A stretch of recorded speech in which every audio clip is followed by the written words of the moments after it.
This week on the West Block, devastation in Beirut. Negligence may have led to the massive explosion in the port. I believe all Canadians, we are deeply saddened and of course shocked by the absolute tragedy that occurred. The race for a COVID-19 vaccine. The Government of Canada has entered into agreements with Pfizer and Moderna to secure millions of doses of their vaccine candidates. The announcement comes amid mounting pressure on the feds after countries in Europe and the U.S. managed to secure deals ahead of Canada. And calls for more government action. I signed a proclamation that defends American industry by reimposing aluminum tariffs on Canada. Canada was taking advantage of us, as usual.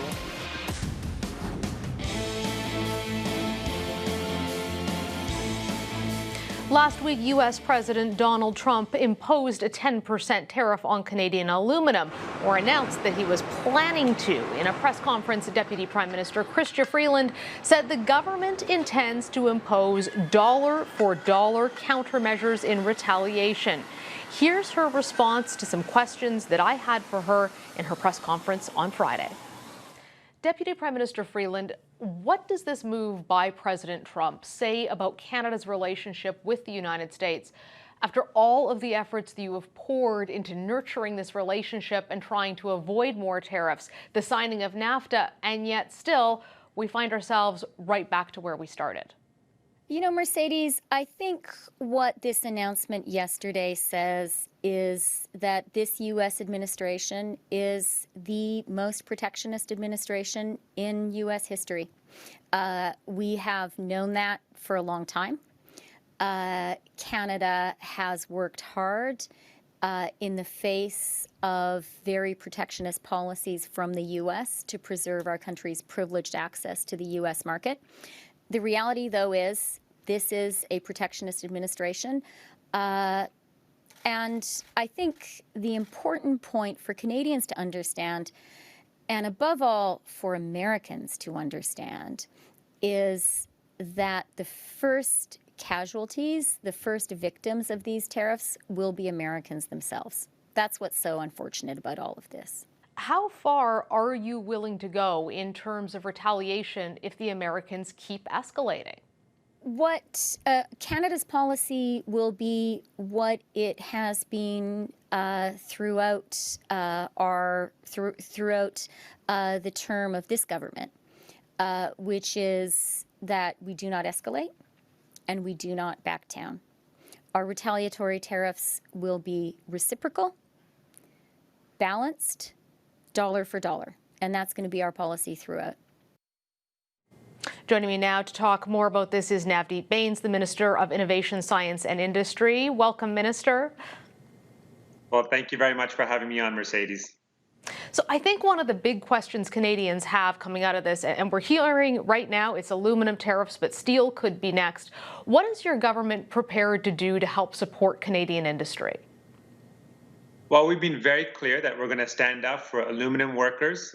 We did so in the past in 2018 when we provided support to our workers, and we also responded dollar for dollar in terms of the retaliation when it came to these unfair, unjust tariffs that were imposed under Section 232. We're taking a similar approach now, as mentioned by my colleague, Minister Freeland.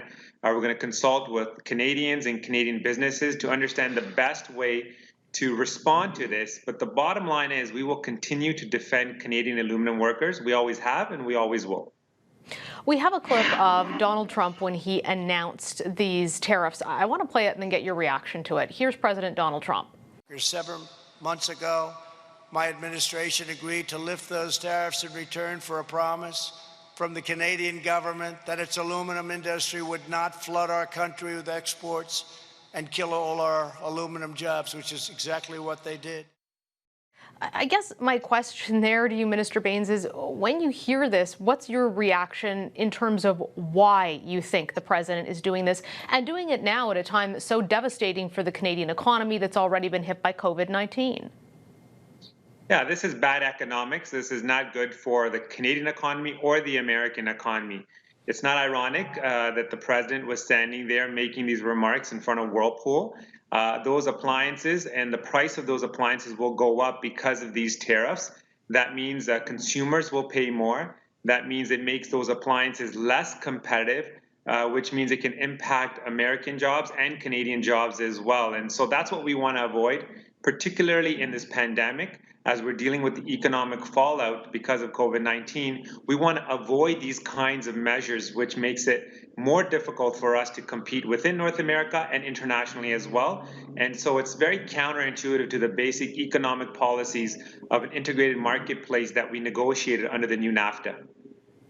Do you think that NAFTA is essentially moot when something like this is happening? I mean, what was the point of negotiating NAFTA if we ended up here anyhow? No, we're very fortunate to have negotiated a new NAFTA. We still have privileged market access to the United States. This issue with regards to aluminum and steel tariffs, this was dealt with in a side agreement. We also fought very hard for Chapter 19 to deal with other disputes going forward. I think we must recognize that the U.S. is a critical market for Canada, and negotiating a new NAFTA provides stability, continuity, and predictability for Canadian businesses, which means it's good for Canadian workers who rely on businesses to make investments. And the new NAFTA was well received by unions and the broader business community.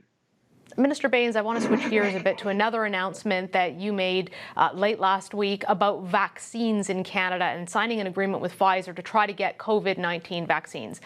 We've had a lot of scientists on this show, and your government always talks about being informed by science. A lot of those scientists, especially the virologists, are saying it's unrealistic to think that there will be a vaccine anytime within the next 2 years. Do you think by talking so much about vaccines and trying to move towards that, you're giving Canadians unrealistic expectations about the pandemic? It's difficult to say with any precision when a vaccine will be developed. What we want to communicate to Canadians is that we're exploring all possible options by investing in Canadian scientists.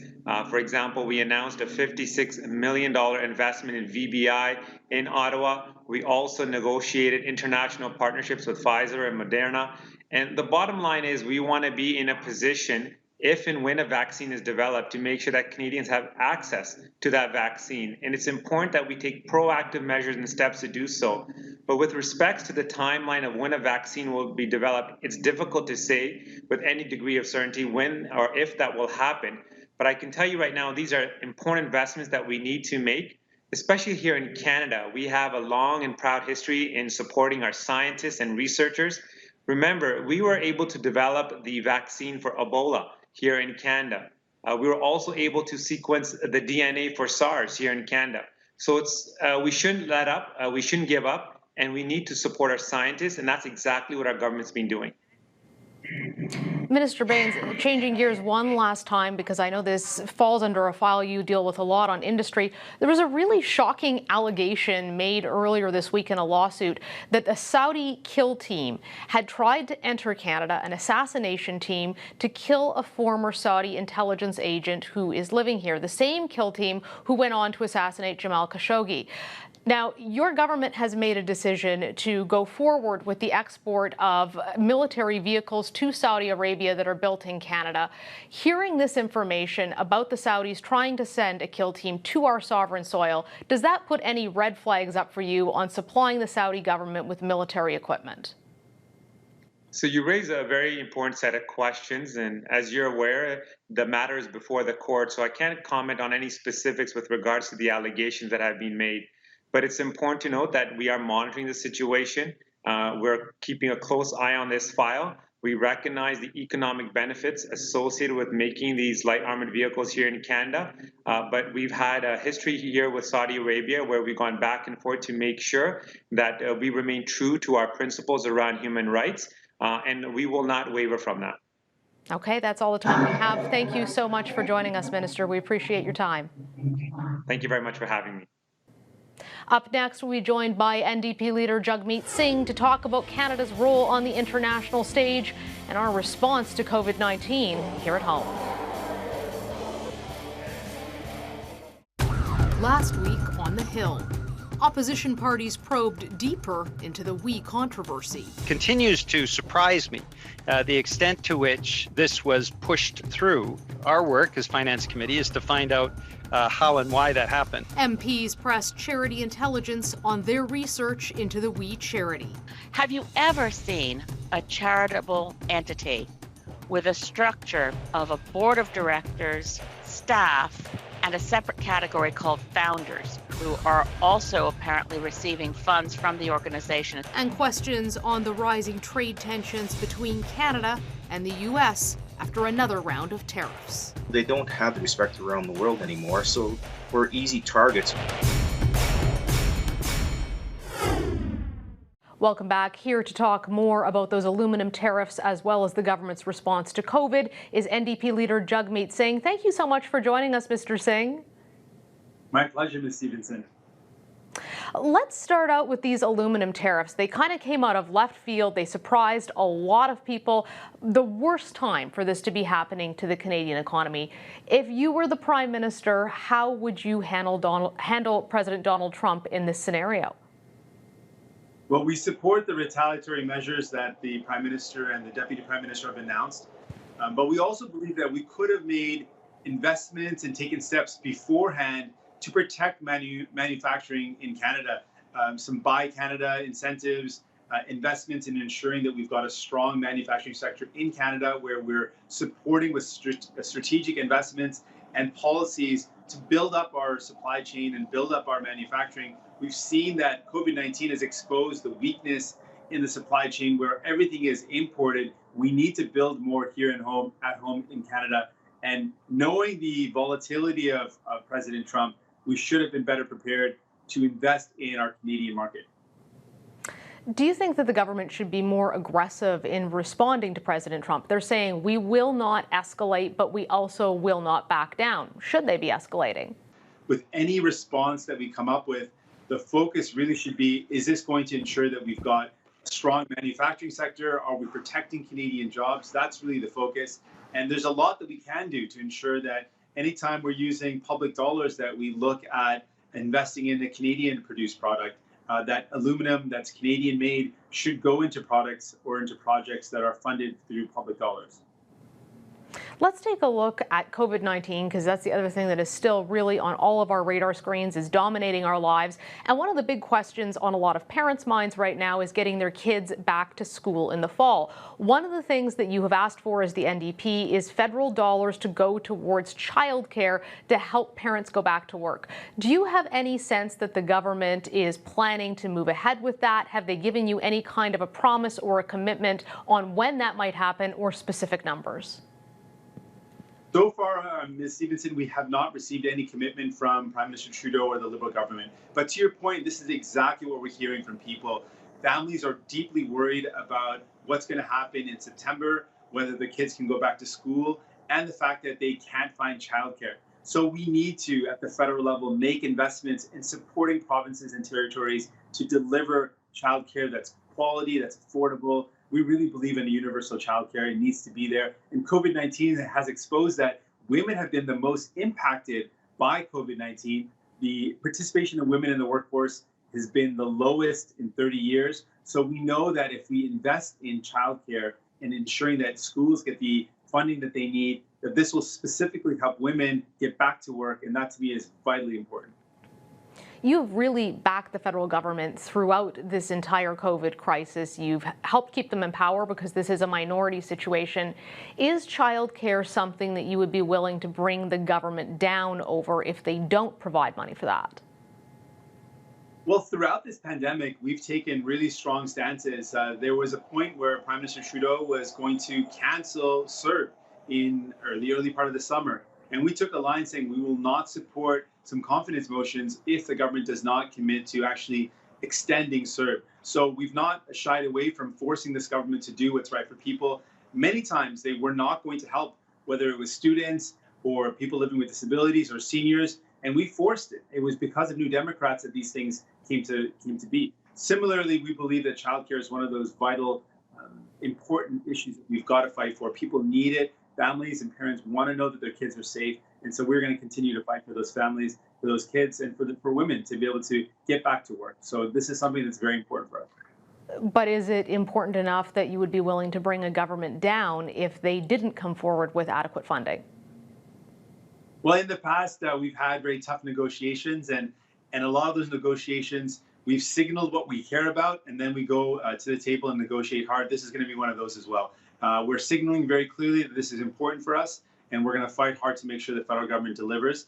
And then when it comes to our ability to leverage our pressure on the federal government, on the Trudeau government, we're going to do whatever we can to force the government to do what's right for people. When it comes to the we affair that we've been talking about for weeks now, you've not been as critical as the Prime Minister and the Minister of Finance as the Conservatives have. Do you believe that both Prime Minister Trudeau and Minister Morneau should be able to remain in their jobs in the wake of the allegations that have come out and the revelations? Well, what I've been hearing from people is a deep concern that seems to be a pattern of behavior. When SNC-Lavalin, that scandal broke, and it was found that the ethics commissioner found that Prime Minister Trudeau did indeed breach the ethics rules that we have in place. That was a pattern of behavior that now is continuing, and people are worried that what is happening behind closed doors. The Prime Minister makes these great announcements sometimes, but then behind closed doors negotiates to help out powerful CEOs avoiding criminal sanctions, helps out a company, an organization that was directly benefiting his family. These are not what Canadians want to see as priorities. They don't want to see a government, a prime minister, or a Liberal government helping out their friends and families. They want to see a government working for people. And so now with this pattern of behavior emerging, people are really worried, and I'm also worried. But it doesn't seem to be isolated to just the prime minister. It includes also the finance minister, and we're worried that it might include others as well. So does that mean that they should stay in their jobs then, Mr. Singh? Well, I think that as the evidence emerges, as we get more and more evidence, that question is going to come to light more and more. Tomorrow is an important day. There's going to be some documents released that we've been waiting for that will expose some of the contradictions. And maybe once we look at those documents, it'll give us a better picture of what we should do next. But it's clear that there is a pattern of behavior emerging that's very troubling to Canadians, that the Liberal government, is working to benefit themselves, doing different things behind closed doors than what they say in public. And that is something that is deeply troubling. Jagmeet Singh, leader of the NDP, thank you so much for joining us today, sir. Thank you. Thank you, Ms. Stevenson. Up next, political science professor Bessma Momani will join us to discuss that tragic explosion in Beirut. You're watching the West Block on Global.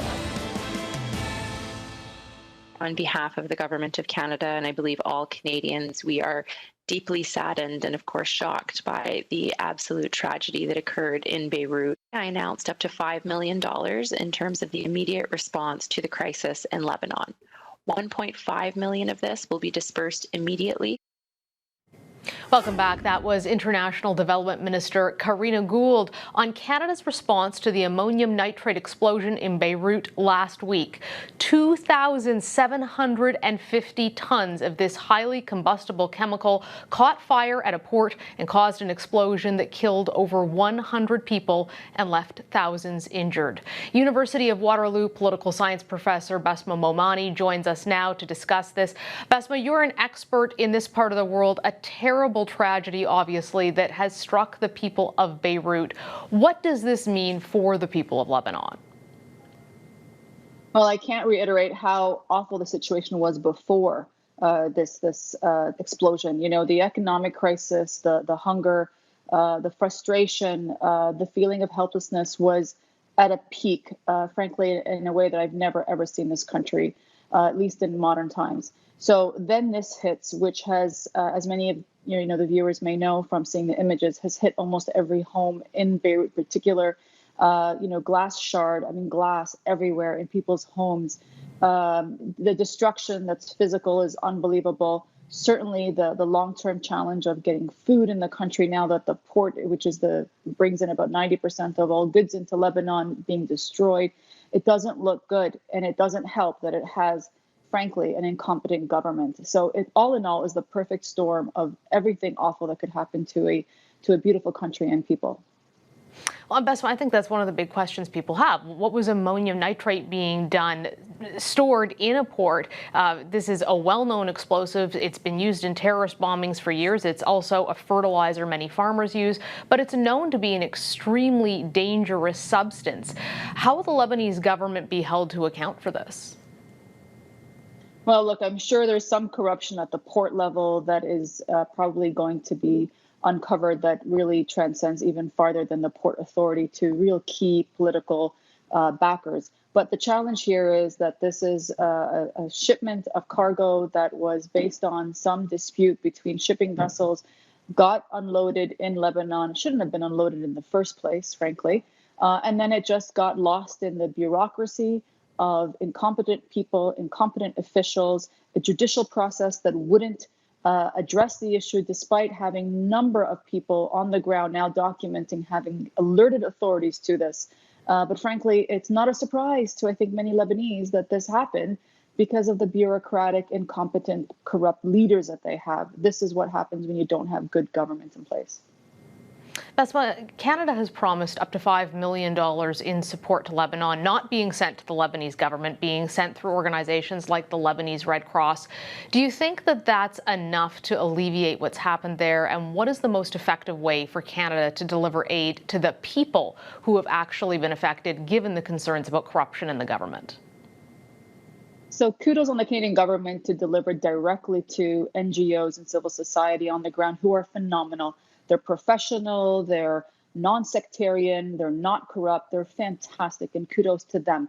So that's great that we are going directly to the people in some way. But frankly, $5 million is a joke. I don't even know why they've announced it. It's such a small number. You know, the average home in Toronto is $1 million. Really, this great G7 country could come up with only $5 million. So it's a bit funny, you know, with our great history, our great involvement, all the diaspora links and the rest of it, that we would have only such a small amount to give. But if we're going to give, and we need to give fast because there's going to be hunger, there was hunger before and there's going to be hunger now. This is an import-dependent country, and the main way of getting stuff into the country is now gone as a facility. So we need to get supplies. We need to talk about it at a larger scale, debt forgiveness, and help Lebanon get out of its mess with conditions of governance reform. That's the key thing. I really do believe that the Lebanese people can get themselves out of this. But one of the things that we've learned with sovereign debt crises of the past is at some point you got to say to the bankers, you're not going to get your money back. It's just the way it is, because the debt does not come close to the amount of income that country can generate for the foreseeable future. So an honest conversation about sovereign debt restructuring needs to happen. And I think some goodwill from international players to help get this moving along would be fantastic, with very clear structural reforms, including governance reforms, are required. Bessma Momani, thank you so much for joining us with your expertise as always. Thank you, Mercedes. Well, that's all the time we have for the West Block today. Thank you for joining us, and we'll see you right here again next week. Have a great day.